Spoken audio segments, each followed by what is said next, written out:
నమస్కారం. దూరదర్శన్ వార్తలకి స్వాగతం. నేను కావ్య. ముందుగా వార్తల్లోని ముఖ్యాంశాలు.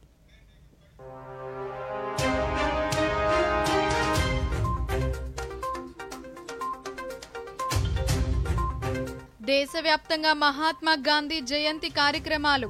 బాపూజీ సిద్ధాంతాలను దేశానికి అందించిన సేవలను స్మరిస్తూ యావత్ జాతి గణ నివాళులు. ఢిల్లీలోని రాజ్ఘాట్ వద్ద నివాళులర్పించిన రాష్ట్రపతి, ఉపరాష్ట్రపతి, ప్రధాని.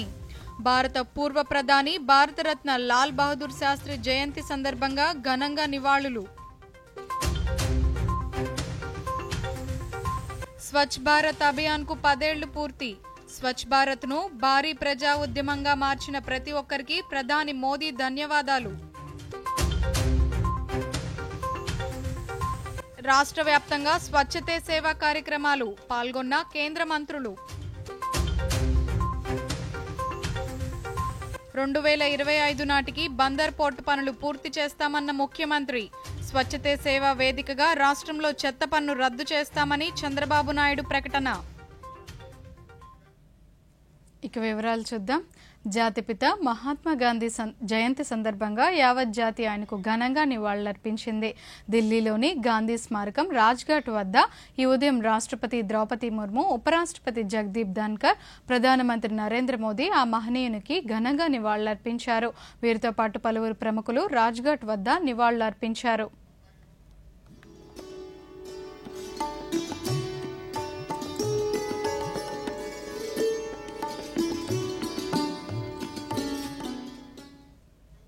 భారతదేశ పూర్వ ప్రధానిగా సేవలను అందించిన భారతరత్న లాల్ బహదూర్ శాస్త్రి జయంతి సందర్భంగా రాష్ట్రపతి ద్రౌపది ముర్ము, ఉపరాష్ట్రపతి జగదీప్ ధన్కర్, ప్రధానమంత్రి నరేంద్ర మోదీ ఆ మహనీయునికి అంజలి ఘటించారు.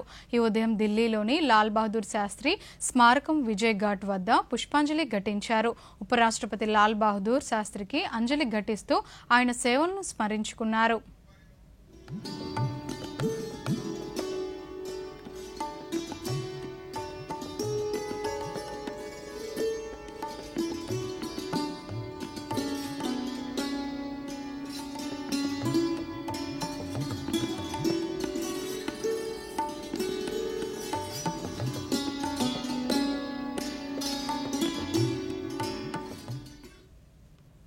స్వచ్ఛ భారత్ అభియాన్ 10 ఏళ్లు పూర్తి చేసుకున్న సందర్భంగా ఈ ప్రయాణం కోట్లాది మంది భారతీయుల అచంచలమైన నిబద్ధతకు చిహ్నమని ప్రధానమంత్రి నరేంద్ర మోదీ పేర్కొన్నారు.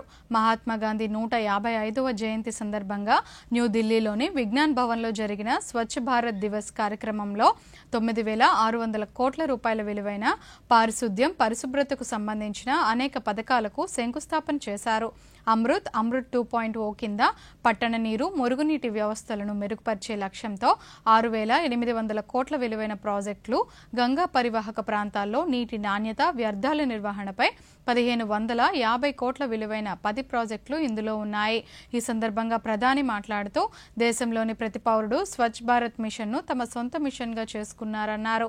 స్వచ్ఛ భారత్ 10 వసంతాలను విజయవంతంగా పూర్తి చేసుకుని భారీ ప్రజా ఉద్యమంగా మార్చడంలో సఫరీకృత మిత్రులు, మత పెద్దలు, క్రీడాకారులు, ప్రముఖులు, స్వచ్ఛంద సంస్థలు, మీడియా చేస్తున్న కృషిని ప్రధాని ప్రశంసించారు. శ్రమదాన్ రూపంలో పూర్వ రాష్ట్రపతుల నుంచి నేటి రాష్ట్రపతి, ఉపరాష్ట్రపతి సహకారాన్ని ప్రధాని వివరించారు. काम हो या फिर कचरे से बायोगैस पैदा करने वाले गोवर्धन प्लांट, ये काम स्वच्छ भारत मिशन को एक नई ऊंचाई पर ले जाएगा और स्वच्छ भारत मिशन जितना सफल होगा उतना ही हमारा देश ज्यादा चमकेगा. स्वच्छता पर बिल्कुल ध्यान ही नहीं दिया गया. जिन लोगों ने सालों साल गांधी जी के नाम पर सत्ता के रास्ते ढूंढे, गांधी जी के नाम पर वोट बटोरे, उन्होंने गांधी जी के प्रिय विषय को भुला दिया. उन्होंने गंदगी को, शौचालय के अभाव को देश की समस्या माना ही नहीं. ऐसा लग रहा है जैसे उन्होंने गंदगी को ही जिंदगी मान लिया। नतीजा ये हुआ कि मजबूरी में लोग गंदगी में ही रहने लगे। गंदगी रूटीन लाइफ का हिस्सा बन गई। समाज जीवन में इसकी चर्चा तक होनी बंद हो गई। इसलिए जब मैंने लाल किले की प्राचीर से इस विषय को उठाया तो देश में जैसे तूफान खड़ा हो गया।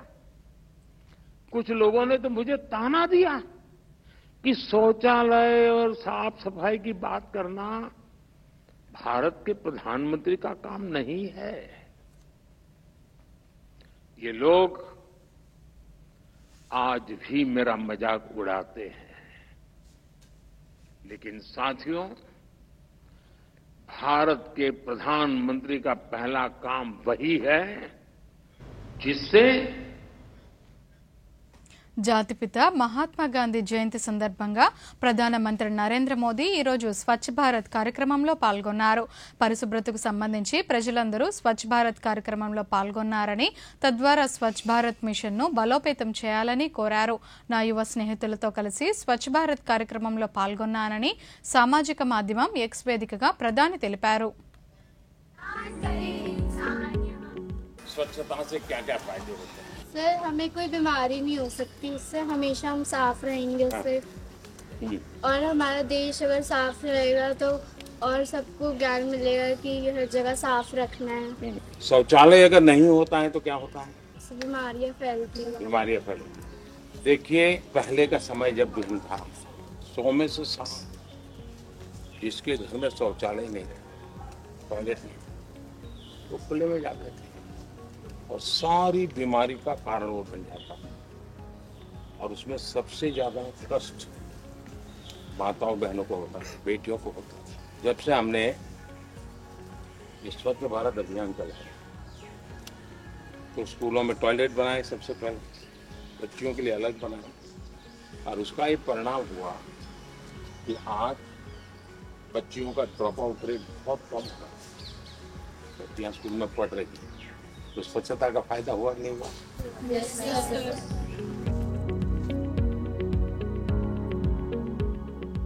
आज किस किस का जन्म जयंती है?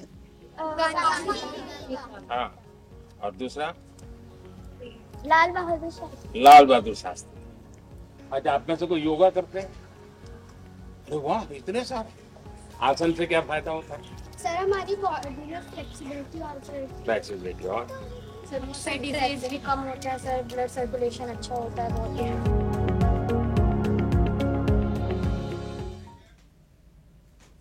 జార్ఖండ్ సర్వతోముఖాభివృద్ధికి కట్టుబడి ఉన్నామని ప్రధానమంత్రి నరేంద్ర మోదీ అన్నారు.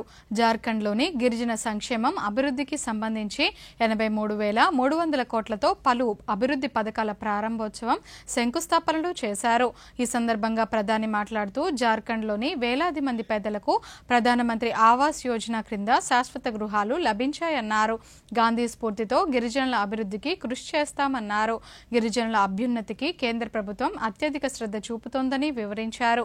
ధర్తీ ఆబా జనజాతీయ ఉత్కర్ష్ అభియాన్ కు ప్రభుత్వం చొరవ చూపుతున్నట్లు తెలిపారు. గిరిజనుల ప్రాబల్యం అధికంగా ఉన్న గ్రామాల్లో సామాజిక, ఆర్థిక జీవనాన్ని మెరుగుపరిచేందుకు కృషి చేస్తామన్నారు. తద్వారా దేశంలోని 5 కోట్ల మందికి పైగా గిరిజనులు లబ్ధి పొందనున్నట్లు చెప్పారు. ప్రధానమంత్రి జన్మన్ యోజన అనేక విజయాలు సాధించినట్లు ప్రధాని తెలిపారు. హర్ ఘర్ జల్ యోజన కింద 950కు పైగా గ్రామాలకు నీటి సరఫరా చేయడం జరిగిందన్నారు. ఏకలవ్య పాఠశాలల్లో గిరిజన విద్యార్థులకు మెరుగైన విద్యను అందిస్తున్నామన్నారు. సరైన ప్రయత్నాలు చేస్తే సరైన ఫలితాలు వస్తాయన్నారు. पूज्य बापू की जन्म जयंती है। आदिवासी विकास के लिए उनका विजन, उनके विचार हमारी पूंजी है। गांधी जी का मानना था कि भारत का विकास तभी हो सकता है जब जनजातीय समाज का तेज विकास हो। मुझे संतोष है कि आज ముఖ్యమంత్రి నారా చంద్రబాబు నాయుడు ఈరోజు కృష్ణా జిల్లా మచిలీపట్నంలో పర్యటించారు. జాతిపిత మహాత్మా గాంధీ జయంతి సందర్భంగా నిర్వహించిన స్వచ్ఛతే సేవ కార్యక్రమంలో ఆయన పాల్గొన్నారు. విద్యార్థులు పారిశుద్ధ్య కార్మికులతో కలిసి స్వయంగా చీపురు పట్టి పరిసరాలను పరిశుభ్రం చేశారు. పారిశుద్ధ్య కార్మికులతో మాట్లాడి వారి సమస్యలు అడిగి తెలుసుకున్నారు. గాంధీజీ, లాల్ బహదూర్ శాస్త్రులకు ముఖ్యమంత్రి నివాళులు అర్పించారు. స్వాతంత్ర్యం కోసం బాపూజీ చేసిన పోరాటాన్ని గుర్తు చేశారు. అనంతరం ముఖ్యమంత్రి ప్రజావేదిక కార్యక్రమంలో పాల్గొన్నారు. ఈ సందర్భంగా ముఖ్యమంత్రి మాట్లాడుతూ ఆంధ్రప్రదేశ్లో గత వైసీపీ ప్రభుత్వం ప్రజలపై చెత్త పన్ను వేసిందని, దీనిని తెలుగుదేశం పార్టీ అప్పుడే ఖండించిందని, కూటమి ప్రభుత్వం అధికారంలోకి వస్తే చెత్త పన్నును రద్దు చేస్తామని ప్రజలకు హామీ ఇచ్చామని తెలిపారు. ఈరోజు గాంధీజీ జయంతి సందర్భంగా స్వచ్ఛతా హీ సేవ కార్యక్రమ వేదికగా చెత్త పన్నును రద్దు చేస్తున్నట్లు తెలిపారు.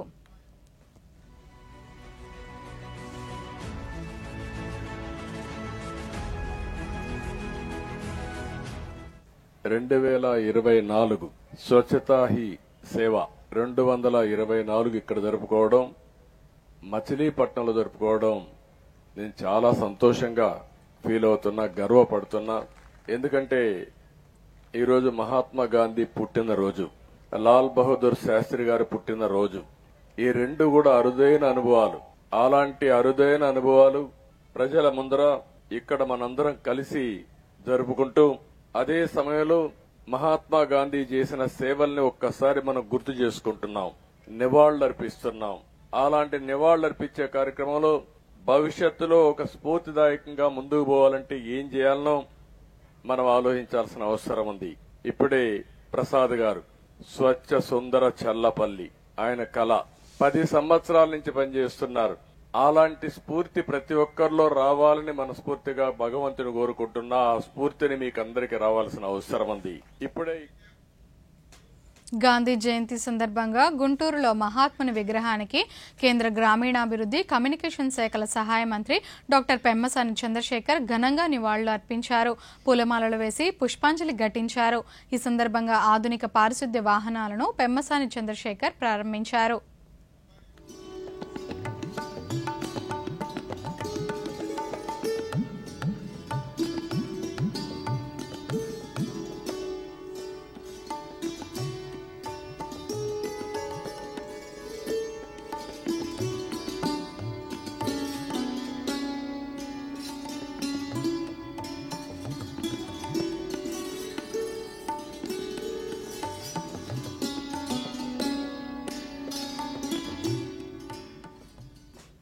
స్వచ్ఛత కార్యక్రమాలను ప్రజలు ఒక ఉద్యమంలా చేపట్టాలని కేంద్ర ఉక్కు, భారీ పరిశ్రమల శాఖ సహాయ మంత్రి భూపతిరాజు శ్రీనివాస్ వర్మ అన్నారు. పశ్చిమ గోదావరి జిల్లా భీమవరంలో గాంధీ జయంతి సందర్భంగా స్వచ్ఛతే సేవ ముగింపు కార్యక్రమంలో మహాత్మా గాంధీ విగ్రహానికి, లాల్ బహదూర్ శాస్త్రి చిత్రపటాలకు పూలమాలలు వేసి నివాళులు అర్పించారు. ఈ సందర్భంగా భూపతిరాజు శ్రీనివాస్ వర్మ మాట్లాడుతూ దేశ స్వాతంత్ర్యం కోసం అహింసా మార్గం ఉద్యమాలు చేసిన శాంతి దూత మహాత్మా గాంధీ అన్నారు. ఇదే రోజు పూర్వ ప్రధాని లాల్ బహదూర్ శాస్త్రి, చింతలపాటి బాపిరాజు జయంతి సందర్భంగా నివాళులు అర్పించామన్నారు. దేశంలో బాపూజీ కలలుగన్న గ్రామ స్వరాజ్యం నిర్మాణానికి అందరూ కృషి చేయాలన్నారు. సెప్టెంబర్ 17వ తేదీ నుండి ఈ రోజు వరకు 15 రోజులు దేశవ్యాప్తంగా స్వచ్ఛతే సేవ పేరిట కార్యక్రమాలు ఘనంగా జరిగాయన్నారు. శ్రీకారం చుట్టడం ఆ విధంగా ప్రారంభించి పెద్ద ఎత్తున ప్రజల్లో చైతన్యం తీసుకొచ్చి ఎన్జిఓల్ని భాగస్వాములను చేసి, యువజన సంఘాలను భాగస్వాములను చేసి పెద్ద ఎత్తున నిధులు చూపించి రాష్ట్రాలకి, గ్రామాలకి, పంచాయతీలకు పెద్ద ఎత్తున వాహనాలు సమకూర్చి, పెద్ద ఎత్తున పాఠశాలలకు నిధులు కేటాయించి, పెద్ద ఎత్తున టాయిలెట్స్ నిర్వహించి, పెద్ద ఎత్తున గృహాల్లో టాయిలెట్స్కి పెద్ద ఎత్తున సబ్సిడీని ఇచ్చి స్వచ్ఛ శ్రీకాకుళం నిర్మాణం అందరి బాధ్యత కావాలని కేంద్ర పౌర విమానయాన శాఖ మంత్రి కింజరాపు రామ్మోహన్ నాయుడు అన్నారు. గాంధీ జయంతిని పురస్కరించుకుని స్వచ్ఛతే సేవ ముగింపు కార్యక్రమంలో భాగంగా శ్రీకాకుళం నగరంలోని అరసవల్లి మిల్లు జంక్షన్ నుంచి కలెక్టరేట్ వద్ద ఉన్న డచ్ భవనం వరకు సైకిల్ ర్యాలీ నిర్వహించారు. ఈ సందర్భంగా స్వచ్ఛత అవార్డులను ప్రదానం చేశారు. అనంతరం ఆయన మాట్లాడుతూ సెప్టెంబర్ 17 నుంచి అక్టోబర్ 2 వరకు 2 వారాల పాటు స్వచ్ఛతే సేవ కార్యక్రమాలు చిత్తూరు చిత్తశుద్ధితో నిర్వహించుకోవటం అభినందనీయమని తెలిపారు. ప్రధాని మోదీ స్వచ్ఛ భారత్ కోసం నడుం బిగించారని కొనియాడారు. దేశ చరిత్రలో చీపురుపట్టి దేశాన్ని పరిశుభ్రం చేసేందుకు ముందుకు కదిలిన తొలి ప్రధాని మోదీ అని పేర్కొన్నారు. స్వచ్ఛ శ్రీకాకుళం నిర్మాణం ప్రజల భాగస్వామ్యంతోనే సాధ్యమవుతుందని అన్నారు.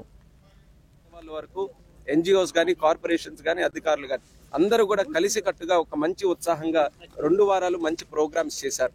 మేము వాళ్ళకి రిక్వెస్ట్ చేసింది ఒకటే, ఈరోజు గాంధీ జయంతి వచ్చిందనో లేకపోతే ప్రభుత్వం ఒక ఇనిషియేటివ్ తీసుకొని 2 వారాలు చేసిందనో కాకుండా నిత్యం ప్రతిరోజు కూడా మనం చేసే ప్రతి కార్యక్రమాల్లో కూడా స్వచ్ఛత మీద దృష్టి పెట్టుకొని మనం ముందుకు నడిపించాలి. ఈరోజు శ్రీకాకుళం లాంటి జిల్లా చాలా పరిశుభ్రంగా ఉండేటటువంటి జిల్లా. మరి కొత్త ఆధునిక ప్రపంచం వచ్చిన తర్వాత అనేక మార్పులు రావడం వల్ల కొన్ని పరిసరాల్లో కూడా కొన్ని ఇబ్బందులు మనకు కనిపిస్తున్నాయి. మళ్ళీ దీన్ని సెట్ చేసుకోవాలంటే ప్రతి ఒక్కరు. వార్తల్లో స్వల్ప విరామం. అబ్బా, లోన్ ప్రాసెసింగ్ ఇంతసేపా? మీతో ఏ పని సరిగ్గా కాదు. ఇదిగో నువ్వే చేసుకో. చూసావా, చాలు. ఇట్రండి. ఏంటి విషయం? ఫైనాన్షియల్ అసెట్స్ ప్రూఫ్ ఇవ్వాలి, దానివల్ల లోన్ ఆగిపోయింది. చూడు, అకౌంట్ అగ్రిగేటర్లు వచ్చారు. అకౌంట్ అగ్రిగేటర్ బ్యాంక్స్ ఇతరుల వద్ద ఉన్న మీ ఆర్థిక సమాచారాన్ని మీ స్పష్టమైన అనుమతితోనే రుణం ఇచ్చే ఆర్థిక సంస్థలకి తెలియచేస్తుంది. నాన్న, ఇది చాలా తేలిక. ఆర్బీఐ అంటోంది, తెలివిగా ఆలోచించండి, అప్రమత్తంగా ఉండండి. తిరిగి స్వాగతం. 2025 నాటికి బందర్ పోర్టు పనులు పూర్తి చేస్తామని ముఖ్యమంత్రి నారా చంద్రబాబు నాయుడు స్పష్టం చేశారు. బందర్ పోర్టు పనులను ముఖ్యమంత్రి ఈరోజు పరిశీలించారు. పనుల పురోగతిని పోర్టు అధికారులను అడిగి తెలుసుకున్నారు. అనంతరం ముఖ్యమంత్రి మీడియాతో మాట్లాడుతూ పోర్టు నిర్మాణానికి అవసరం ఉన్న మరో 38 ఎకరాల భూమిని అందిస్తామన్నారు. పోర్టు పనులు పూర్తయితే మొదట 4 బెర్తులు ఏర్పాటు అవుతాయని, మాస్టర్ ప్లాన్ ప్రకారం 16 బెర్తుల దాకా ఏర్పాటు చేయవచ్చన్నారు. పోర్టు పూర్తయితే మచిలీపట్నం అభివృద్ధికి ఎంతో దోహదం చేస్తుందని, అమరావతి రాజధానికి కూడా ఈ పోర్టు దగ్గరగా ఉంటుందన్నారు. 3,669 కోట్ల రూపాయల అంచనాతో చేపట్టిన పోర్టును గత వైసీపీ ప్రభుత్వంలో వేగం లేకపోవడంతో 24% మాత్రమే పూర్తయిందన్నారు. కానీ పనులు మాత్రం 26% ఇప్పటికి పూర్తయినాయి. 24% 865 కోట్ల రూపాయల వరకు పనులు పూర్తయినాయి. రేపు ఎల్లుండో డెవలపర్ పిలిపించి గట్టిగా చెప్తాను. చెప్పి ఎట్టి పరిస్థితుల్లో 25కు పూర్తయ్యేట్టుగా ఈ ప్రాజెక్ట్ని స్పీడప్ చేస్తాం. దీంట్లో కూడా నేను అక్కడ పోయినప్పుడు ఒక నోటు కూడా ఇచ్చారు, చూశాను. గవర్నమెంట్ ల్యాండ్ ఒక 32 ఎకరాలు ఇవ్వాలి, ఒక 6 ఎకరాల 36 సెంట్లు అక్వైర్ చేయాలి. మొత్తం కలిసి ఈ ప్రాజెక్టుకి 38 ఎకరాల 36 సెంట్లు ఇవ్వాలి. అది కూడా కలెక్టర్ చెప్పాను. ఆ వర్క్ కూడా ఇమ్మీడియట్ కంప్లీట్. యువత డిజిటల్ మాధ్యమాలను తగినంత మేరకు పరిమితమై పుస్తకాల పఠనంపై ఆసక్తి పెంచుకోవాలని ఆచార్య నాగార్జున విశ్వవిద్యాలయ ఉపకులపతి ప్రొఫెసర్ కె గంగాధర్రావు సూచించారు. డిజిటల్ మాధ్యమాలు కేవలం శ్రవణ నైపుణ్యాలే మాత్రమే పెంచుతాయన్నారు. మేధావులు, తత్వవేత్తల రచనల పఠనం, అధ్యయనం ద్వారా మేధో వికాసానికి బీజం పడుతుందన్నారు. ఆచార్య నాగార్జున విశ్వవిద్యాలయంలోని professor Kotha Sachchidanandamurthy centre for studies in astro Asian philosophies ఆధ్వర్యంలో 2 రోజులు జరిగిన జాతీయ సదస్సు ఈ నెల 1తో ముగిసింది. జాతీయ, అంతర్జాతీయ స్థాయిలో పలువురు తత్వశాస్త్ర పరిశోధకులు సదస్సులో పాల్గొన్నారు. ఈ సందర్భంగా విశ్వవిద్యాలయ ఉపకులపతితో దూరదర్శన్ ప్రాంతీయ వార్తా విభాగాధిపతి డాక్టర్ జి కొండలరావు నిర్వహించిన ప్రత్యేక ముఖాముఖిని ఇప్పుడు చూద్దాం.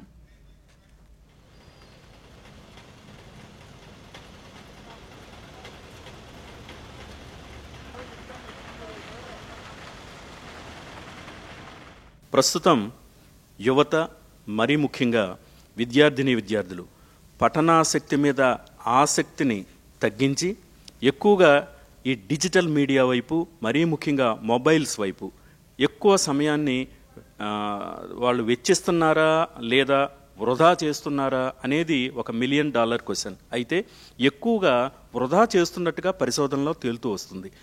ఆ దిశగా ఇలాంటి ప్రత్యేకమైన తత్వశాస్త్రానికి సంబంధించిన సదస్సులు కానీ, విశ్వవిద్యాలయాల పాత్ర కానీ, ఈ విద్యార్థులు మరీ ముఖ్యంగా యువత మాదక ద్రవ్యాల వైపు వెళ్ళిపోకుండా పఠనాసక్తితో ఉండడం ద్వారా, ఇలాంటి గొప్ప వ్యక్తులని చదవడం ద్వారా లేదా వినడం ద్వారా వారి జీవన విధానంలో కొంతైనా మార్పు రావచ్చు అనేది ఒక భావన.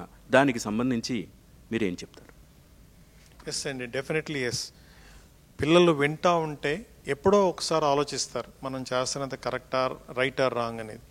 మనకి అందరికీ తెలుసు ఎలక్ట్రానిక్ మీడియా అనేది దాన్ని ఒక సాధనం కింద వాడుకోవాలి, ఎక్కడ అవసరమో అంతే వాడుకోవాలి. మితిమించి వాడితే మనం ఎంతో నష్టపోతాం. Both from the health side, your psychological issues, there will be so many psychological issues if you continue to use the electronic gadgets as you wish. So అటువంటివన్నీ కూడా తల్లిదండ్రులకి ఉంది, వాళ్ళ ఎట్లా చెప్పాల్సింది, టీచర్స్కి ఉంది ఆ రెస్పాన్సిబిలిటీ. ప్రింట్ మీడియా చదవటం వలన వాళ్ళకి ఏంటంటే వాళ్ళకి first of all it's a very good practice. Reading is a very good practice and coupled with writing skills, that's going to improve, that's going to help them in lot number of ways. ఇప్పుడు contemporary సొసైటీలో వస్తున్న basic problem ఏంటంటే ఏ స్టూడెంట్కి కూడా writing skills ఉండలేదు. Reading skills అంటే ఇంటర్నెట్లోనో యూట్యూబ్లోనో ఎక్కడో వింటాడు, కొంత చదువుతాడు. బట్ రైటింగ్ స్కిల్స్ అనేది మటుకు చాలా తగ్గిపోయినాయి. ముఖ్యంగా దీనికి ఏం చెప్పుకోవాలంటే మనం ఈమెయిల్ రైటింగ్ అంత పాపులర్ కాదు. ఓన్లీ షార్ట్ కట్స్ వాడటం, వాట్సాప్లో మెసేజ్ పెట్టడం తప్పితే స్టూడెంట్స్కి అట్లాంటి స్కిల్స్ రావట్లేదు. అండ్ మాదక ద్రవ్యాల గురించి మాట్లాడారు, అది చాలా ముఖ్యమైన విషయం. మనం స్టూడెంట్స్ ఎట్టి పరిస్థితుల్లో కూడా మనం డిస్ట్రాక్షన్స్ ఏమి అండర్గో అవ్వకూడదు. స్టూడెంట్స్ అనేది మనం శ్రద్ధ తీసుకోవాల్సిన అవసరం ఉంది. ఒక్కసారి డిస్ట్రాక్షన్స్ స్టార్ట్ అయినాయి అంటే ఆ స్టూడెంట్ మళ్ళీ స్ట్రీమ్ లైన్ చేసేసి తీసుకురావటం అనేది, మెయిన్ స్ట్రీమ్లోకి తీసుకురావటం అనేది చాలా కష్టమైన పని. అందుకని ఏంటంటే స్టూడెంట్ అదే మనకి సామెత చెప్తారు కదా, మొక్క ఇవ్వంగన్నది మానవ ఇవ్వంగొద్దా అని. అట్లానే స్టూడెంట్ని మనం యంగ్ ఏజ్లో, టెండర్ ఏజ్లో ఉన్నప్పుడే జాగ్రత్తగా మౌల్డ్ చేసేట్లుగా విద్యా విధానాలు ఉండాలి. దానికి తగ్గట్టుగానే విద్యాలయాలు పనిచేయాలని చెప్పి నేను అనుకుంటున్నాను. విజయవాడ ఇంద్రకీలాద్రిపై రేపటి నుంచి జరగనున్న దసరా ఉత్సవాల ఏర్పాట్లు పూర్తయ్యాయి. ఈ మేరకు భక్తుల సౌకర్యార్థం సంబంధిత పనులను ఆలయ అధికారులు పూర్తి చేశారు.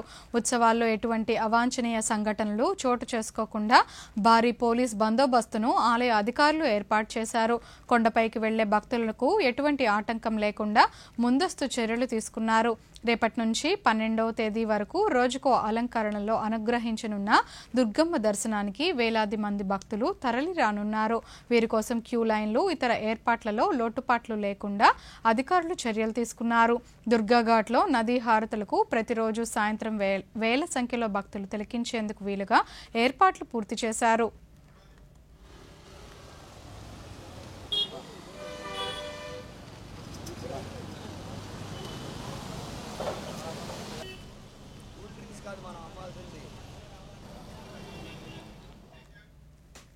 పరిసరాల పరిశుభ్రత కోసం నిరంతరం శ్రమిస్తున్న పారిశుద్ధ్య కార్మికులే సమాజంలో నిజమైన హీరోలు అని రాష్ట్ర సాంఘిక సంక్షేమ శాఖ మంత్రి డాక్టర్ డోలా శ్రీ బాలవీరాంజనేయ స్వామి అన్నారు.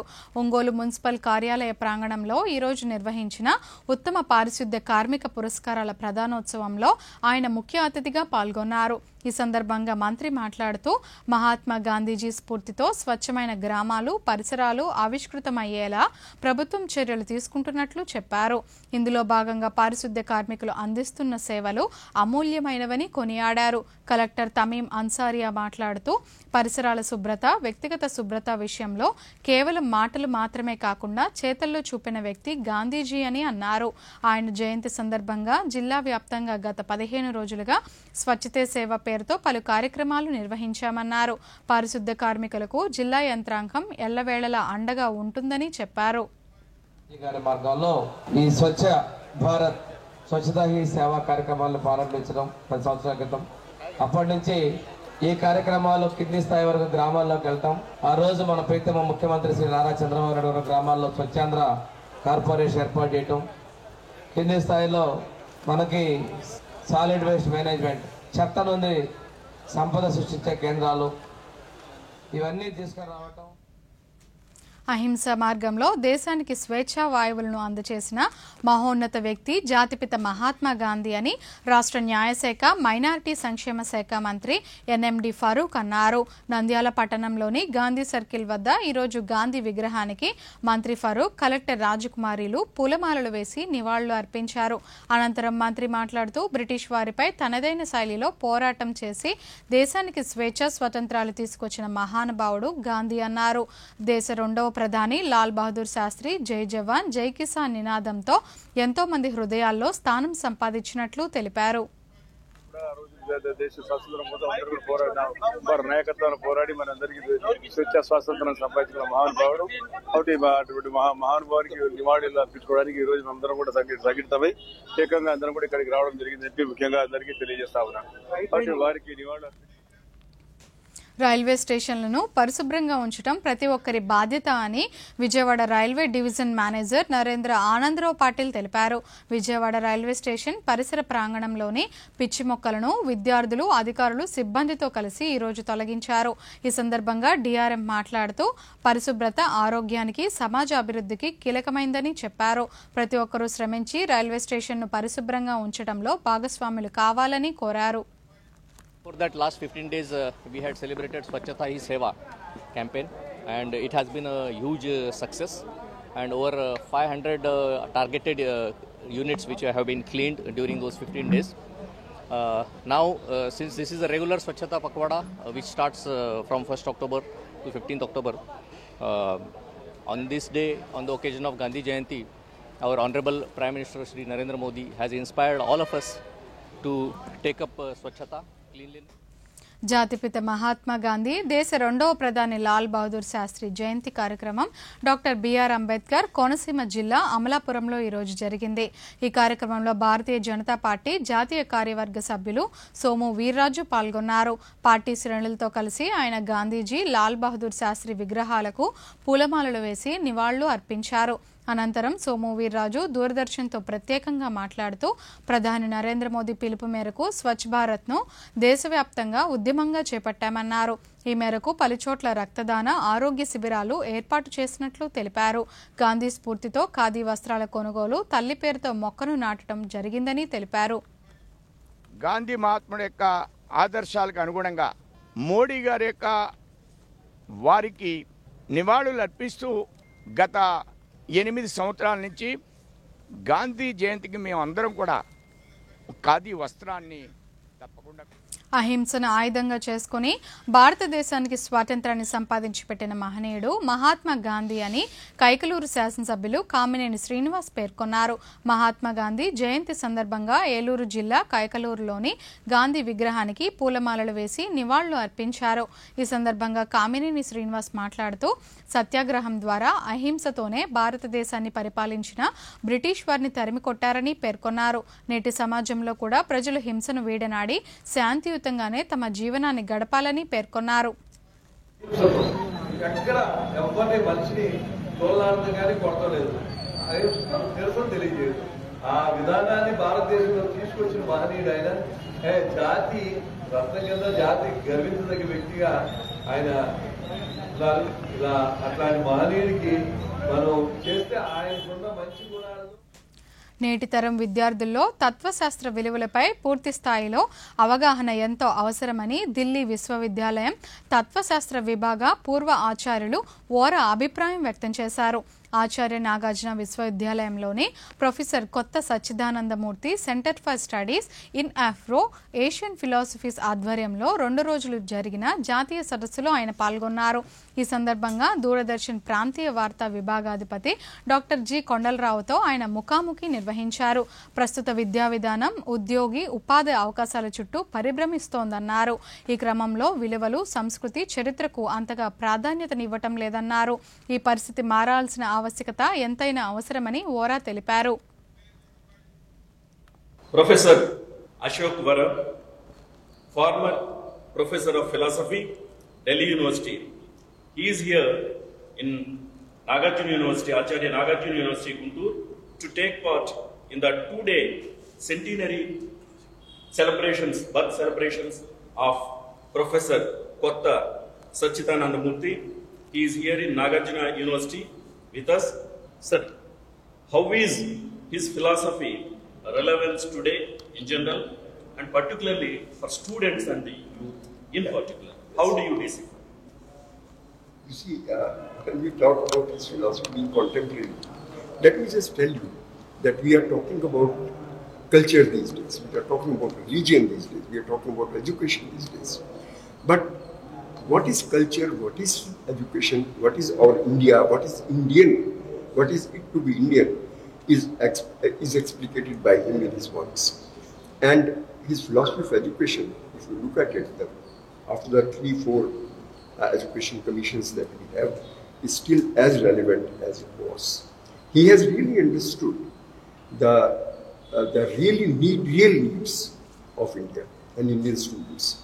He talks very bluntly about education becoming soon irrelevant and people seeking only jobs. But he's trying to bring them back and telling them that we should try to bring our Indian tradition and make it synthesize with the contemporary needs, which nobody has done so far. In fact, if you look at the national education policy which came last, it's just talking about that. But there's just talk about this. I personally feel that after the first education policy drafted by Radhakrishnan in the 1952, I think, and after that, only Murthy's works are relevant. The other of them, they are looking only from the Western. ఈ వార్తలు ఇంతటితో సమాప్తం. నమస్కారం.